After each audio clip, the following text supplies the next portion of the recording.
4 tips if you need to pay for college yourself. Are you prepared for the school year 2014-2015 college costs? Or are you floundering around because you do not know where you will get the money to pay for college yourself? It may seem like a lack of parental responsibility, but the law does not stop some parents from refusing to pay for their kids' higher education. Heartless? It goes both ways. If you think about it, you cannot really blame them. There are horror stories of parents having to withdraw all of their retirement money because they co-signed their children's college loans. When it turned out that their kids were not responsible and even dropped out of school, they were left with the burden of paying the debts that they have not benefited from in any way. Even if you both shoulder 50% of the college expenses, you and your parents, they have more to lose because retirement is nearer for them. They have a much shorter time to prepare for it, and it does not seem fair to make them shoulder your education. But then again, there are the ones with the income or the credit history to borrow money. You would think it should be them who shoulder your studies. Apparently, the majority of parents are still willing to help pay for college. According to a study done and published on discoverfinancial.com, 77% of parents still plan on helping their children shoulder their college expenses. But here's the thing, times are tough, and the 77% used to be 81% in 2013. While the majority wants to help, the numbers are falling. More and more students are forced to fend off for themselves and put themselves through college. 4 options to finance your college education. If you are part of the group that was left to pay for college themselves, then do not feel so bad.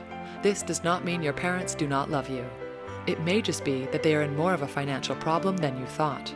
After all, if they lose their retirement money to help you pay for your schooling, can you promise them that you will be financially responsible for them when they retire? Probably not. Instead of feeling wounded, look at this as a challenge. You will be learning a lot by relying on your own resources to go through college compared to those who have mom and dad's wallet to support them. And to make you feel a lot better, there are ways for you to pay for college on your own. You also have to know that getting a college loan is not your only option. It is the most common financial path for students, but it is not the only one out there. Here are 4 tips for you to get through college without the help of your parents. Apply for scholarships and grants. There are so many scholarships and grants being offered by organizations, the government, schools, and even private companies. You just have to search them out to find where you can qualify. These scholarship programs are usually merit-based, so you should have very good grades. Even if you are an athlete, you still need to have good grades. This is one of the best ways to go through college at a very low cost. In some cases, the school might even waive the whole tuition fee and give you some allowance for your living expenses. Of course, there are also scholarship programs that will depend on your family's income and even where you came from. Since it will help you go to college at a low cost and you do not have to pay anything back, you can expect that the competition to qualify will be very fierce. So before you submit your application, make sure you fit the qualifications and you can meet the requirements of the program. Go to a low-cost college. Not everyone will go to community colleges enthusiastically, but if the Ivy League schools are beyond your financial reach, then do not force it. You will be better off to go to a community college and be debt-free than to go to an Ivy League university and be hundreds of thousands of dollars in debt when you graduate. What some students do is go to a community college for the first 2 years and save as much money as they can. Then, they shift institutions in their 3rd year. This saves them a huge amount in the first 2 years and helps them lower any possibility of debt for the remaining years in college. Work while in college. Your 3rd option to pay for college on your own is to work while you are studying. The amount of time that you will spend in a classroom is only between 15 to 20 hours a week. Even if you spend the same amount of time to do homework and study, you still have a lot of time on your hands. A person has 168 hours a week, including weekends. If you get 8 hours of sleep a day, 3 hours a day of doing personal stuff and errands, and 2 hours a day relaxing or going out with friends, that will still leave you with around 37 hours of free time. What can you do with that? Add it to your entertainment time? That may be tempting, but you should know that more time for entertainment means you will be spending more. So, the best way to spend all that free time is to go to work. It will help you pay for college and give you some work experience that can help you in the long run. Get a student loan. This is still part of your options, but you are encouraged to put this option last.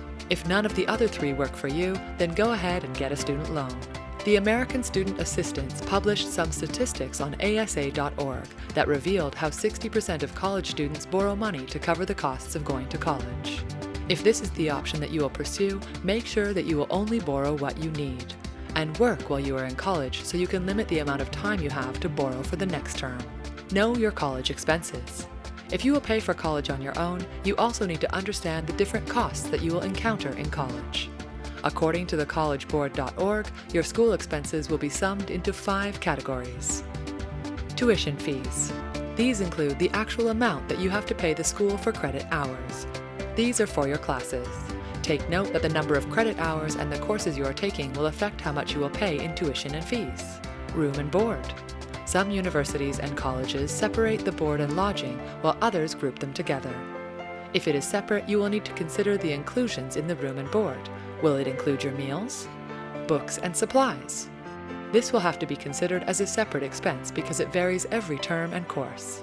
But according to the site, the average estimate for this is $1,200 for a 4-year course. Personal expenses. These are everything that you need to spend on to live comfortably. Your phone, laundry, and meal expenses fall under this category. Include here your clothing and entertainment expenses too.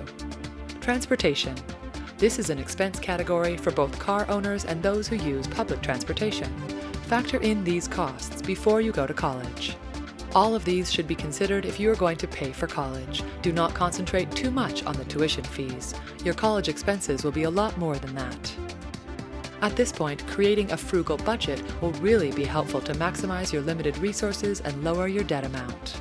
Parents and kids should join forces to go through college without debt. In the end, while parents are not obliged to pay for their kids' college tuition, it is important for both the parents and the students to work together. That way, the latter will not have to be buried in debt, and at the same time, the parents do not have to compromise their retirement money. There are 2 important factors that allowed Brandon to attend college without having to rely on student loans. His parents saved for college shortly after he and his siblings were born. The savings started really early, so the parents did not have to shell out any money by the time Brandon had to go to college. Brandon worked part-time jobs and during school breaks to make more money. This young man worked hard so he can finance